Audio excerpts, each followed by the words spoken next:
तर आजचा टॉपिक आहे marine insurance act. Marine insurance act हा कधी लागू झाला? तर 1963 मध्ये लागू झाला, इन सेक्शन 3 मध्ये. तर या इन्शुरन्स थ्रू नुकसान भरपाई म्हणजेच कंपेन्शन मिळतं जहाज व्यापाऱ्यांना, जहाज कंपन्यांना आणि मालकांना.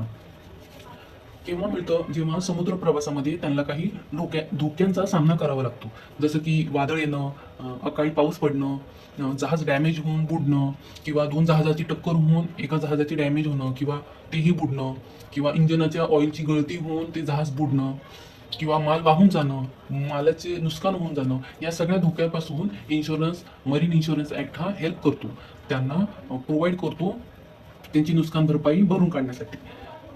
तर तर याची आपण हिस्ट्री बघूयात. तर हा लॉ आपण इंग्लंड लॉ कडून घेतलाय. इंग्लंड लॉ हा कधी होता? 1906 मध्ये होता. इंग्लंड लॉ आपण कधीपासून घेतलाय? सिन्स 1963 पासून घेतलाय. आणि आता या लॉला 60 वर्ष कंप्लीट झालेली आहेत आणि अजूनही आपण हाच लॉ फॉलो करतोय. तर आपण याची इसेन्शियल बघूयात.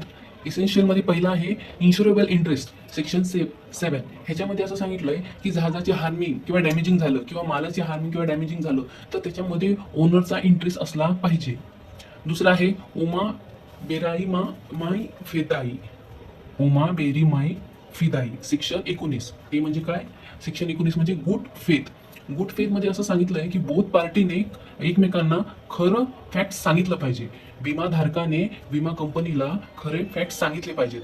ते म्हणजे काय? की जहाजाची कंडिशन कशी आहे, कोणता माल वाहून घेऊन जाणार आहे, आणि कुठून कुठपर्यंत जाणार आहे, ते योग्य आहे की नाही, ते जहाजाची कंडिशन नीट आहे की नाही, हे सगळे योग्य आणि त्या प्रवासाशी रिलेटेड सगळ्या गोष्टी सांगणं आवश्यक आहे. तसंच विमा कंपनीने विमाधारकाला हे सांगणं आवश्यक आहे की आम्ही कितपत मदत करू, केव्हा करू, कशी करू, आणि केव्हा तुम्हाला इंटरेस्ट किंवा इन्शुरन्स मिळेल, हे सगळं दोन्ही पार्टीने एकमेकांना खरी तथ्य सांगितले पाहिजेत. तिसरं येतं कंपेन्शन. कंपेन्शनमध्ये काय? तर जेव्हा ऍक्सिडेंट किंवा काही डॅमेज होतो किंवा एखादा प्रोडक्ट लॉस होतो, तर तेव्हा कंपेन्शन मिळतं मरीन इन्शुरन्सकडून. आता याच्या आपण बघूयात लीगल प्रोव्हिजन. लीगल प्रोव्हिजन मध्ये काय दिलंय की वॅगरिंग. लीगल प्रोव्हिजन मध्ये दिलंय पहिलं आहे वॅगरिंग. वॅगरिंग म्हणजे जुगार. हे येतं सेक्शन 6 मध्ये. यामध्ये असं सांगितलंय की दुसऱ्यांच्या जहाजावर किंवा दुसऱ्यांच्या मालावर भलत्याच व्यक्तीने विमा काढलाय. म्हणजेच काय? नाही त्याचा इंटरेस्ट आहे, ना फ्युचरमध्ये काही त्याचं डॅमेज होणार आहे किंवा काही लॉस होणार आहे, तरी देखील तो जर व्यक्ती विमा काढत असेल तर तो काय करतोय? वॅगरिंग करतोय. म्हणजेच काय? जुगार खेळतोय. म्हणजे दुसऱ्यांच्याच प्रोडक्टवर आपण बाजी लावायची की इन फ्युचर किंवा इन अ टाइम ते डॅमेज होणार आहे आणि मग मी माझी बाजी जिंकणार आहे, असं जुगार लावणं बंदी आहे सरकारकडून.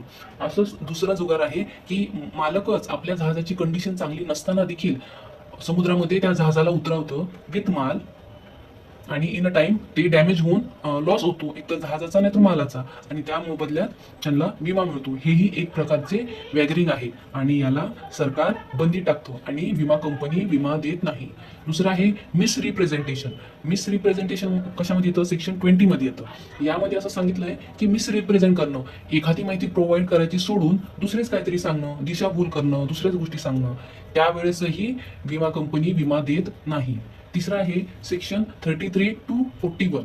आता सगळ्या सेक्शनला एक्सप्लेन नाही करणार, काही मोजकेच करेन. तर यामध्ये पहिलं येतं इम्प्लिमेंट. इम्प्लिमेंटमध्ये असं सांगितलंय की विमामध्ये एखादी गोष्ट जर कागदावर लिहून दिलेली नसेल, लेखी लिहून दिलेली नसेल, आणि तरीही ती घडते आणि ती चुकीची असेल, तर विमा कंपनी विमा देत नाही. फॉर एक्झाम्पल, एखाद्या जहाजाने समुद्राच्या पाण्यापासून होणाऱ्या धोक्याचा इन्शुरन्स काढलाय, ठीक आहे, आणि त्यांनी माल वाहून घेऊन जाताना त्या मालाचं प्रोडक्ट हे त्यांनी गांजा किंवा असं इलिगल प्रोडक्ट ठेवलंय जे सरकार मान्य नाही, आणि ते घेऊन जाताना त्या जहाजाचे डॅमेज होऊन ते जहाज बुडतं. तेव्हा विमाधारक हा विमा कंपनीला जेव्हा इन्शुरन्स मागायला जातो, तेव्हा विमा कंपनी फेटाळते की तुम्ही चुकीचं प्रोडक्ट घेऊन चालले होते, त्या बाबतीत आम्ही तुम्हाला विमा देणार नाही. आणि ही केस कोर्टामध्ये गेला असता कोर्टानेही असाच निकाल दिला की विमा जरी तुम्ही काढला असेल समुद्राच्या धोक्यापासून होणारे इन्शुरन्स, पण तुम्ही जी गोष्ट घेऊन चालली होती ती इलिगल असल्यामुळे तुम्हाला विमा मिळणार नाही. हे झालं इम्प्लिमेंट. म्हणजेच एखादी अलिखित गोष्ट असली तरी ती जर इलिगल असेल तर तुम्हाला त्याच्यावर विमा मिळणार नाही. दुसरं आहे वॉरंटी. वॉरंटी म्हणजे काय? तर विमा कंपनी ही किंवा सरकार हा विमा धारकाला असं म्हणतो की जून ते ऑगस्ट पर्यंत तुम्ही समुद्रामध्ये जहाज उतरवायचे नाही, कारण की वादळी पाऊस आणि इतर सगळ्या गोष्टीमुळे डॅमेज होण्याची शक्यता जास्त आहे. तरी सुद्धा एखादा जर व्यक्ती जर जहाज उतरवत असेल ऑगस्ट महिन्यामध्ये, तर त्याला विमा मिळणार नाही. कंपनी विमा प्रोव्हाइड करणार नाही. कंपनी विमा प्रोव्हाइड करणार नाही. हे येतं वॉरंटी, की तुम्हाला वॉरंटी दिली की तुम्ही जहाज उतरवू नका या पिरियडमध्ये, आणि तरी देखील तुम्ही उतरवले तर विमा कंपनी तुम्हाला विमा देणार नाही. तिसरं येतं सी वॉर्थनेस. हे येतं सेक्शन 39 मध्ये. यामध्ये असं सांगितलंय की जहाज हा पूर्णपणे तयार आहे समुद्रामध्ये उतरण्यासाठी. त्याला काय म्हणते? वॉर्थनेस. तर आता आपण बघूयात डॉक्ट्रिन. डॉक्ट्रिन मध्ये दोन टॉपिक येतात. पहिला आहे सुब्रोगेशन आणि दुसरा आहे कॉम्बिनेशन. सुब्रोगेशन मध्ये असं आहे की तुम्ही जहाज समुद्रामध्ये उतरवले, एका ठिकाणाहून दुसऱ्या ठिकाणी नेत असताना तुमच्या मालाचं डॅमेज झालं, हार्मिंग झालं किंवा ते माल वाहून गेला समुद्रामध्ये, तर विमा कंपनी तुम्हाला उतरवायची नाही, कारण की वादळी पाऊस आणि इतर सगळ्या गोष्टीमुळे डॅमेज होण्याची शक्यता जास्त आहे. तरी सुद्धा एखादा जर व्यक्ती जर जहाज उतरवत असेल ऑगस्ट महिन्यामध्ये, तर त्याला विमा मिळणार नाही. कंपनी विमा प्रोव्हाइड करणार नाही. कंपनी विमा प्रोव्हाइड करणार नाही. हे येतं वॉरंटी, की तुम्हाला वॉरंटी दिली की तुम्ही जहाज उतरवू नका या पिरियडमध्ये, आणि तरी देखील तुम्ही उतरवले तर विमा कंपनी तुम्हाला विमा देणार नाही. तिसरं येतं सी वॉर्थनेस. हे येतं सेक्शन 39 मध्ये. यामध्ये असं सांगितलंय की जहाज हा पूर्णपणे तयार आहे समुद्रामध्ये उतरण्यासाठी. त्याला काय म्हणते? वॉर्थनेस. तर आता आपण बघूयात डॉक्ट्रिन. डॉक्ट्रिन मध्ये दोन टॉपिक येतात. पहिला आहे सुब्रोगेशन आणि दुसरा आहे कॉम्बिनेशन. सुब्रोगेशन मध्ये असं आहे की तुम्ही जहाज समुद्रामध्ये उतरवले, एका ठिकाणाहून दुसऱ्या ठिकाणी नेत असताना तुमच्या मालाचं डॅमेज झालं, हार्मिंग झालं किंवा ते माल वाहून गेला समुद्रामध्ये, तर विमा कंपनी तुम्हाला विमा देणार. विमा कंपनी तुमच्या नुकसान भरपाई भरून देणार आणि ती वसूल करणार जहाज कंपनीकडून किंवा जहाज मालकांकडून.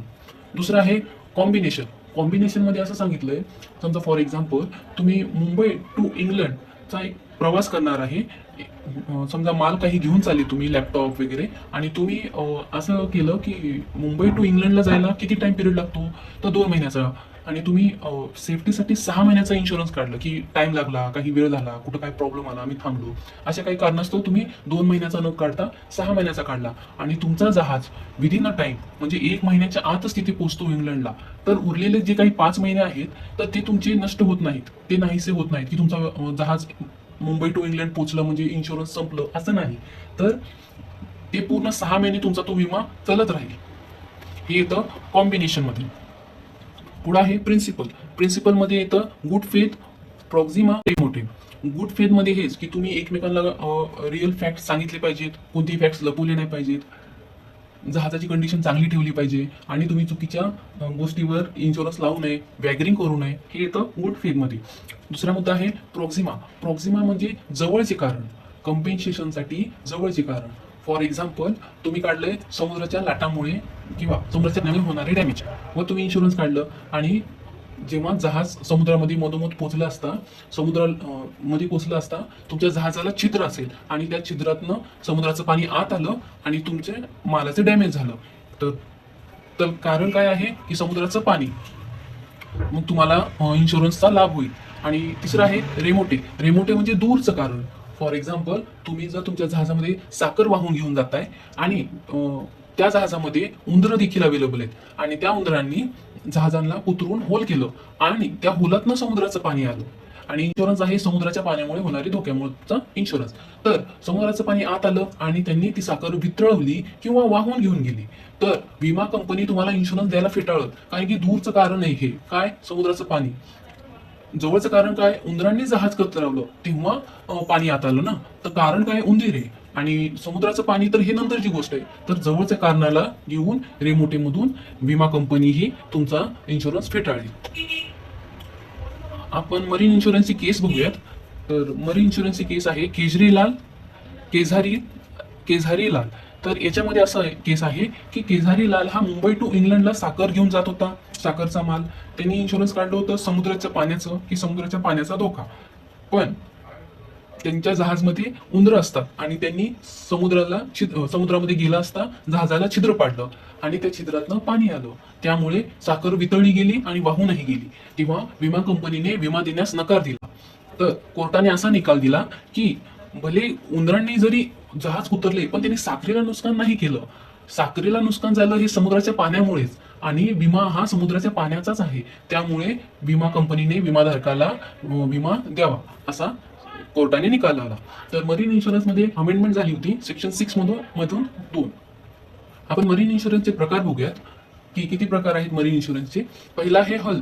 हल म्हणजे जहाज मालकांसाठी हे उपयोगी येतं की समजा एखादा जहाज पाण्यामध्ये गेलाय आणि त्या जहाजाला काहीतरी डॅमेज झालंय, त्याची पार्ट नष्ट झाले किंवा पुढचा नौका तुटला गेला किंवा जहाजामध्ये पाणी आलं आणि जहाज बुडलं गेलं, तर ह्याचा फायदा जहाज मालकाला होतो आणि त्यांना इन्शुरन्स मिळतो. पुढचा आहे कार्गो. कार्गो हा व्यापारी आयात आणि निर्यात करताना फायदेशीर, की जेव्हा प्रोडक्ट हे आयात किंवा निर्यात करता वेळेस त्यांचं माल हा समुद्रामध्ये वाहून जातो किंवा डॅमेज होतो किंवा खराब किंवा काही त्या मालाला घेऊन जे काही प्रॉब्लेम झाला तर त्या मालाचा इन्शुरन्सचा फायदा हा व्यापारीला होतो.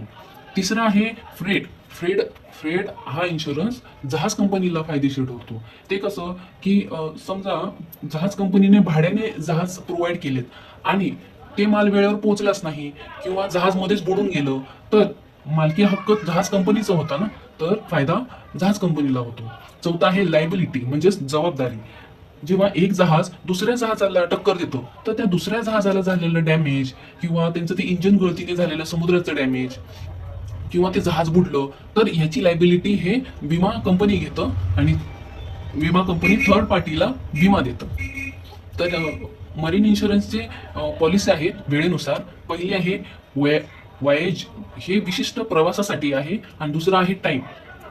आता वॉयेज मध्ये कसं येतं की समजा मुंबई टू इंग्लंड त्या प्रवासासाठी काढलेला हा जर इन्शुरन्स आहे आणि मुंबई टू इंग्लंडला जर एकदा जहाज पोहोचलं, समजा 1 महिन्याचा काढला इन्शुरन्स, पण ते जर पोहोचलं 2-3 दिवसात किंवा 15 दिवसात, तर विशिष्ट प्रवासापर्यंत तो पोहोचला की ते इन्शुरन्स नष्ट होतं, बंद होतं किंवा संपुष्टात येतं.